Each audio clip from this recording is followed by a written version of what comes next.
Welcome to Press X. I'm Rob. And I'm Rob. And today we're talking about arcades. Yes! Yes! I think you've got to go into what an arcade is first. Because if you're younger, you might not be all that familiar with them because it's got this state where, as far as the locality where I live, I don't think there's any left anymore. Well, if you go to... we have a few seafront towns near where we are. And if you go to one of those seafront towns, you'll go and you'll see all the amusement arcades on the seafront. And that once upon a time, before they all just became fruit machines and those little, 2-pence coin machines, what you put them in, and they made a quiz show about it.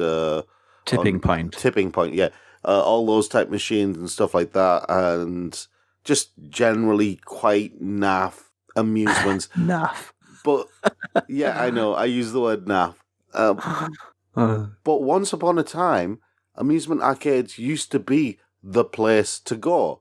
It was the place to go to play the latest games. I grew up with amusement arcades, and I think you were at because you were still a kid in the 90s. Yeah. And so you were just on the edge of when we started losing them. I was at the peak where it just starts to sort of come down and fall. That's what I mean. Because when I was growing up, I will freely admit we had amusement arcades. This was when we had like Chip's Computer Shop above the KFC in Middlesbrough, and they used That's a very specific reference. Yeah, the thing is, it's a very specific reference, and if you're not a child of the 80s in the Middlesbrough area, then you're not going to know what I'm talking about. But I am going to explain. There used to be a computer store that sold video games during the 80s and the 90s, and it used to be located above a Kentucky Fried Chicken. And they used to have in there some arcade machines where you could play games like the Teenage Mutant Ninja Turtles and Golden Axe and all these other games.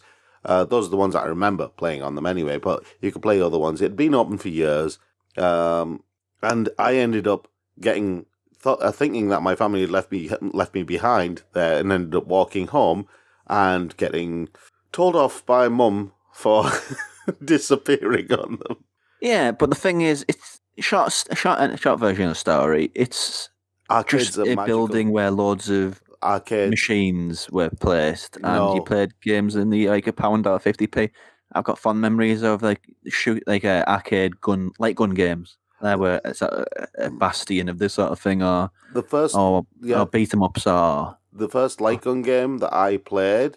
Well, the first game I ever played in an arcade, I think, was Pac-Man.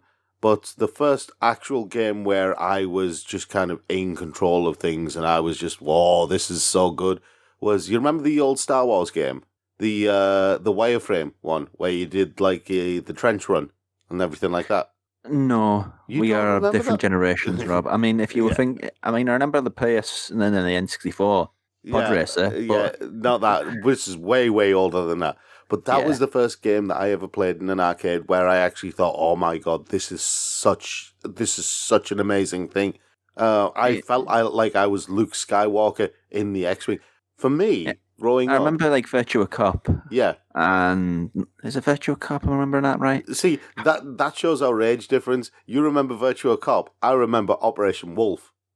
Yeah, that means nothing to me. But the point is, it was a little corner, wasn't it? It was before home consoles were a thing. Well, they were a thing, and they just weren't. They weren't what they are now. They weren't you didn't have multi-billion-dollar business empires built off the back of games consoles. But you did have so much imagination going into games. But that's a thing to talk about some other time. We're not going to focus on that. What I am going to say is, imagine this. Imagine you are Aladdin and you have entered the Cave of Wonders. For us, video game arcades were literally that. Long story short, before home consoles were sort of the mega industry it is now, games could be could be social, really. Well, yeah. We didn't have online multiplayer or anything like that. The internet didn't exist. It did, but it was very different. Well, yeah. It was a military secret. We didn't know anything about it. Yeah. That's why we had movies like War Games, remember? Yeah.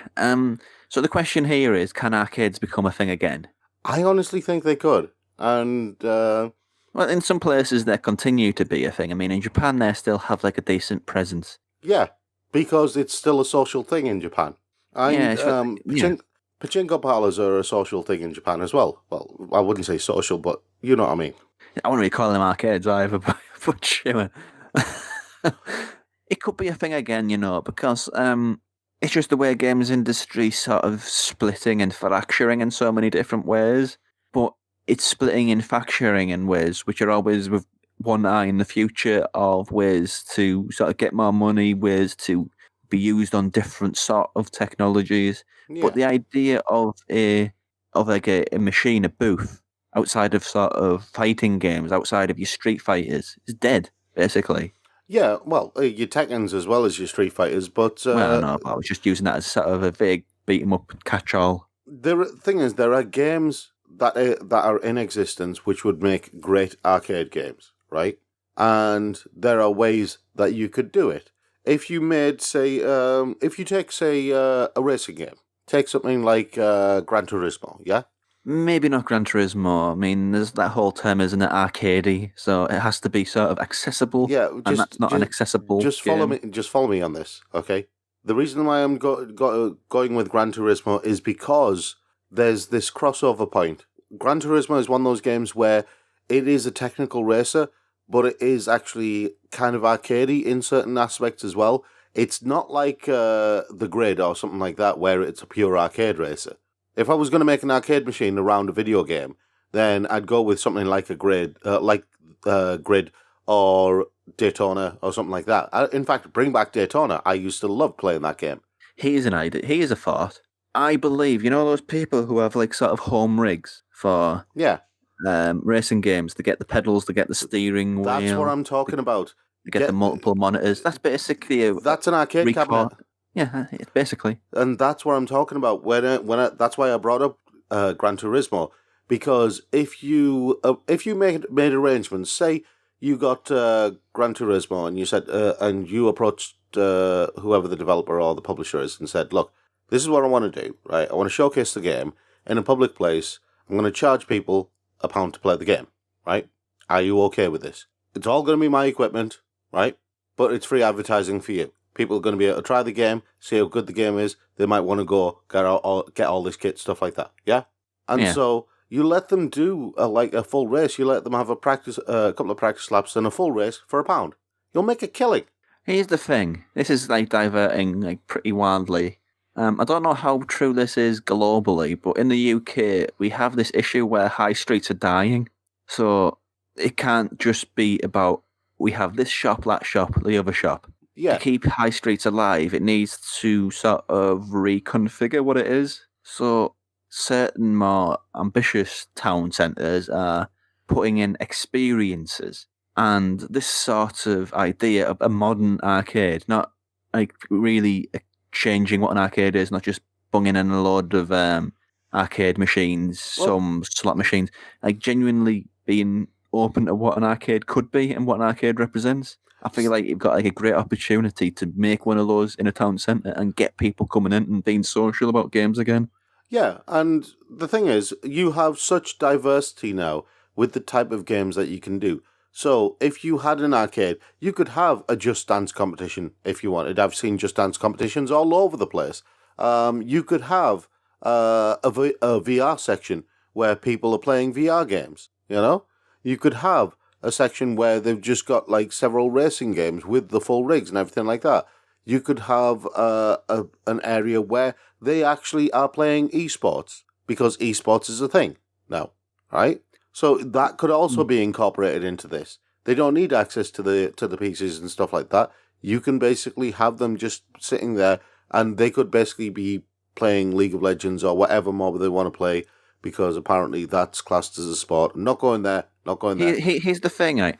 People go to conventions. People go to the like of EGX. Yeah. And that's like a big arcade. It is. And that's my point. But the thing is, like, arcades as an actual outlet for like experiencing video games died out because they never moved past the 1980s. Well, no, they They never never moved past modernised. the 90s was what it was. It was the 90s Oh, that no, killed no, them. 90s, 80s, whatever. The point is, they didn't evolve. They kind of they thought they perfected what an arcade could be, and that's it. They're stuck on it. Well, no, I disagree. That's not the reason why they died. The reason why they Well, that was a died... big contributor to it, though. No, it wasn't. I remember exactly why they died, because during the 90s, I was living in London, and after uni finished, I used to go to the local arcades, which were on Tottenham Court Road, and that was when games like Tekken had just appeared.